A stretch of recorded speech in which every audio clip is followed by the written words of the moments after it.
So today we are with Dr. Yet-Ming Chiang, who's the professor at the Department of Material Science and Engineering at MIT, where his research focuses on clean energy technologies. Dr. Chiang has published about 300 scientific articles and holds about 100 issued US patents. He's also a prolific founder of several companies, including American Superconductor Corporation, A123 Systems, 24M Technologies, and more recently, Desktop Metal, Form Energy, and Sublime Systems. Dr. Chiang, great to have you. Thank you, Ben. Great to be here. So my first question, maybe a bit of an odd one, but I'm really curious to know about where your passion for material science comes from. Good question. You know, in high school, we didn't know that there was such a field as material science. And today, I think students are much more aware of this field. But when I was in high school and came to MIT as an undergraduate, I discovered that there was a department of material science and engineering, and its roots were in metallurgy.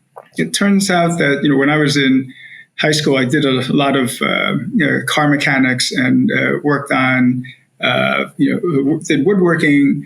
And, I used to do, for instance, heat treatments of steel objects, even in my bedroom with some hardware store components. So I discovered that there actually was this field. It interested me.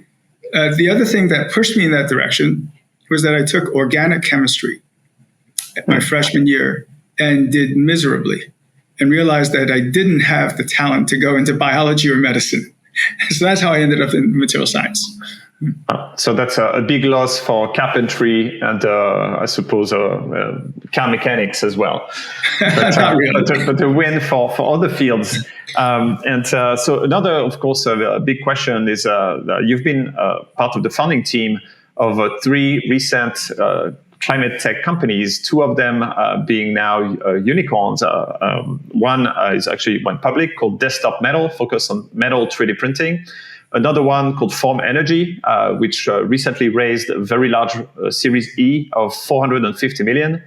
And more younger companies, a company called Sublime Systems, focusing on decarbonization of cement and concrete. So how did you identify the potential for spin-offs among the research you've been conducting in your lab? Each case really is unique. I would say that in each of these cases, it's the accumulation of research and investigation in particular areas over a period of time. The founding of companies is a singular event, but what builds up to it, often takes years. And so one thing I would like to point out is that this to some sounds like quite a few companies. But if you compare it to the number of research projects over the same period of time, it's really about 1 in 10 research projects. So, our mission is to do original research, educate students. And every once in a while, you have a convergence of events and the right people, the right need, recognizing a need, and then an idea that might be a way to meet that need. And usually in those cases, that's when a company gets spun out. Sometimes I say that, it really has to be a case where the company makes the case that it must be started rather than, us actually looking to start a company. I can say that we have never embarked on a research project with the idea of spinning out a company. Okay, that's interesting. So the primary mission is really a research and education mission. That's right. Yeah. So in some universities, actually, it's kind of frowned upon for researchers, professors, PhDs, and postdocs to leave the lab and start companies. Sometimes they're seen as kind of traders. I understand it's really dependent on the culture of the lab, the culture of the institution. What's the situation at MIT?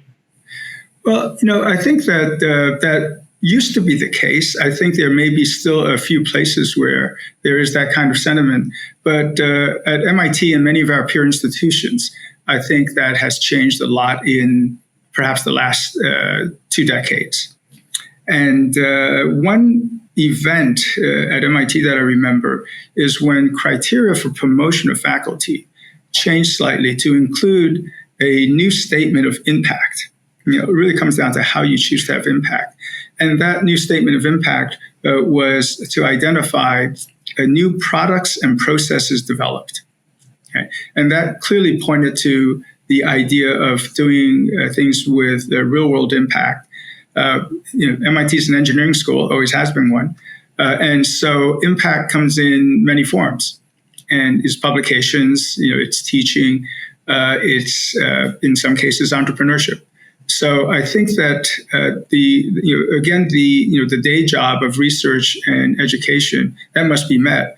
But we're encouraged to spend roughly 1 day a week on outside professional activities. And for some faculty, that involves working in government, involves consulting, and for others, involves starting companies. So I would say it's not frowned upon. It's considered a valuable way to diversify both your own education, that of students, and to have impact. So you mentioned that there's many more projects, of course, that don't lead to the creation of companies because that's not their primary goal to start with. And what would be for you the reasons not to pursue an idea as a startup?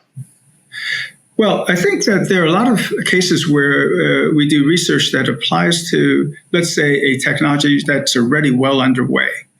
It's a well-established field already. There are important problems still left to be solved. There may be science to be done to understand what's going on. But it may be a very well-developed field. Yeah. So today I would put lithium-ion batteries in that category. So lithium-ion batteries, it's scaled. It's addressing many markets already. Startup companies in lithium-ion were warranted a decade ago or more. But today it would be difficult to start a brand new lithium-ion battery company, in my view. Okay. Another question is kind of more the technicality of spinning off companies from research. Sometimes there are some complex licensing conditions. So without going to too much details, could you give us kind of a view of how did that go for the recent companies you've started, like Desktop Metal, Form Energy, and Sublime Systems? In some cases, licenses are necessary. In other cases, it's not. And sometimes you don't actually know for some time whether or not the technology that you will end up developing, requires, background licenses. I think the way, so first of all, I'll say that the Technology Licensing Office at MIT has a mission of getting MIT developed technology out into the real world. I've always found it notable and important that the mission statement does not include anything about making money for the institution. I've always bought into that. That's the way it should be. It should be about how to have impact with the technology and the science that's done at MIT. There's a mechanism for licensing that I personally have been through a number of times. But I think that it's also important to recognize that a lot of these startups, and certainly in some of my cases, there are major pivots in what we do along the way, and so even though the initiation may involve research that we've done at MIT, in some cases the actual technology path later veers away from that. And so I'll give you an example with Form Energy, for example. There, the white space that we identified was long duration storage, okay? And it took a couple of years to really understand why that is a white space and what the important technical metrics were. We started the company with one concept which came out of a DOE-funded research project. It was a sulfur-based battery. But I think one of the important things we did was to consider all possible approaches to solving the problem. In the end, we chose a different technology, and that was iron-air batteries. And so the pivot to what we felt was the best choice of technology, rather than indexing on trying to make a licensed technology work, I think was an important step. Right? So in the end, it's solving the problem. It's not the origins of the company that matter.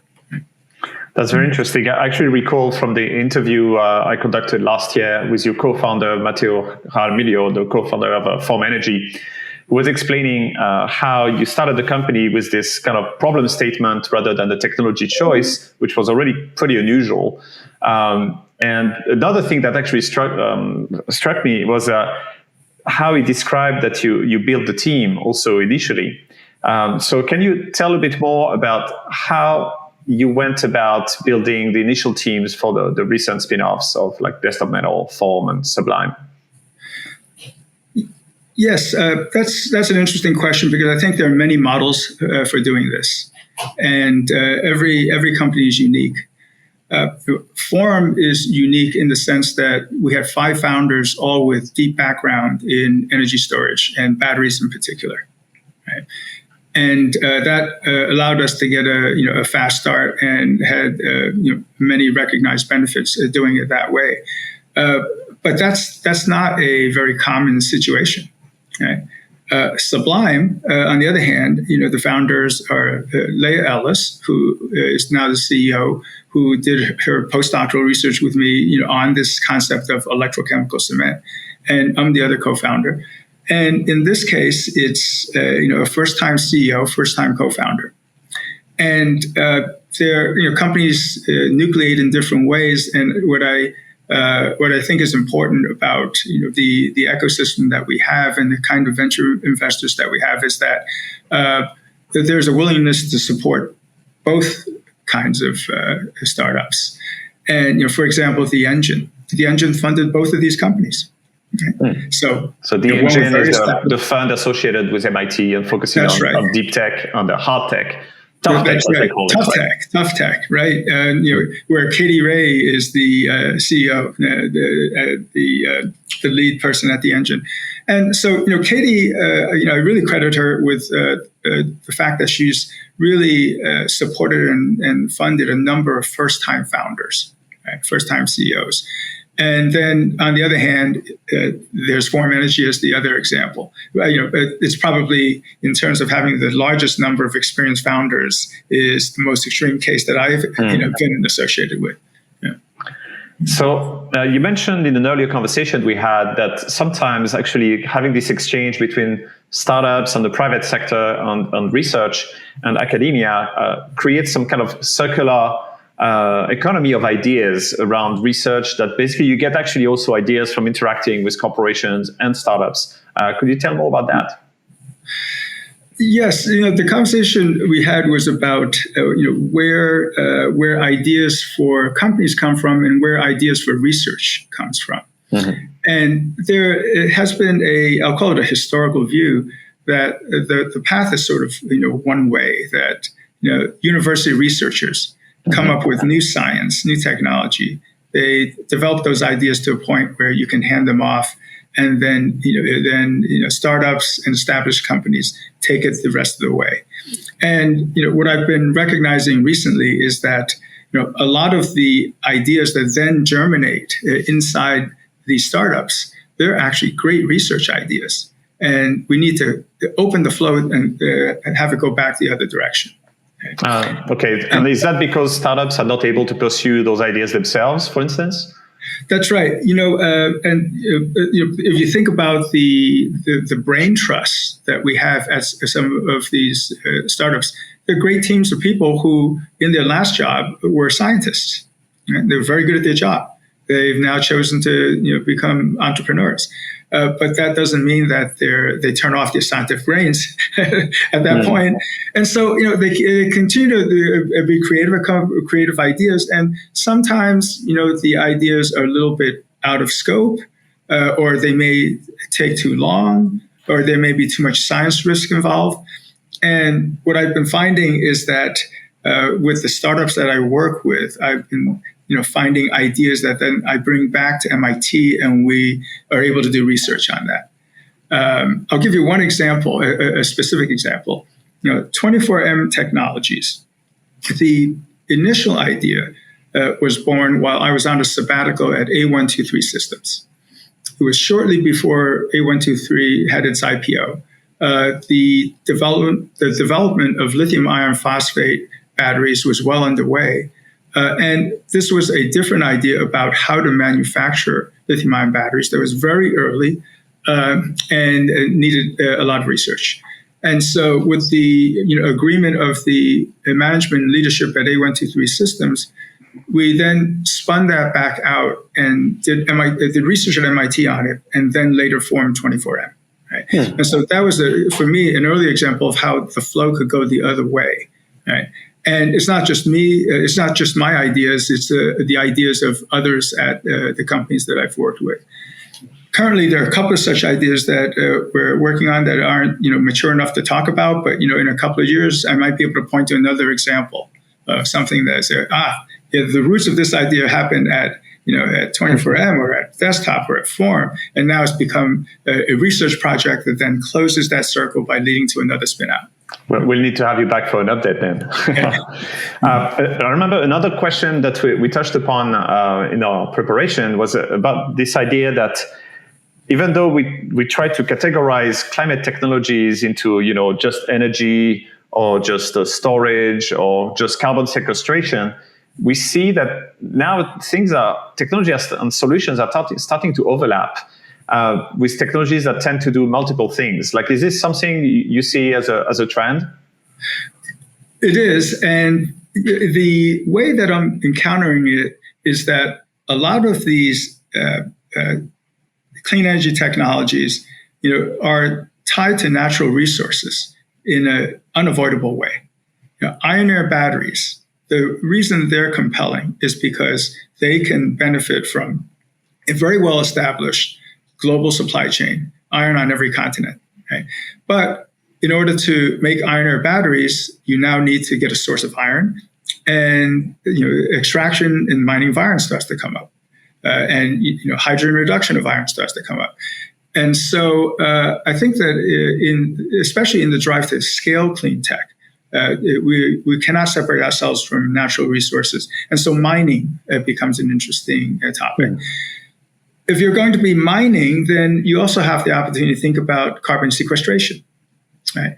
And so mineralization, for example, and everybody's favorite mineralizers are magnesium, calcium, or sodium, right? Today. Mm. Right? And so I think that this intersection, this overlap of these Venn circles is going to lead to both new kinds of technology and new companies, where it's a combination of something such as delivering electricity, producing a value-added metal, for example, and sequestering CO2. All of these tied together. And so that, I think, is the kind of friction at the interfaces of fields that's going to be very productive. Very interesting. And I'd say another very major development that happened recently in the United States is the passing of the IRA and its impact on the investment landscape, on maybe the line of sight for both startups in climate technologies and investors in that field.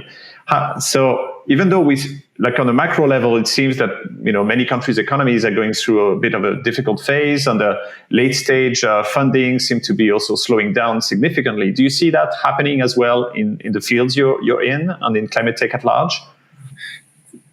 I don't. The recent raise of $450 million at Form, I think, is an indication that there's capital really waiting to go into scaling and deployment.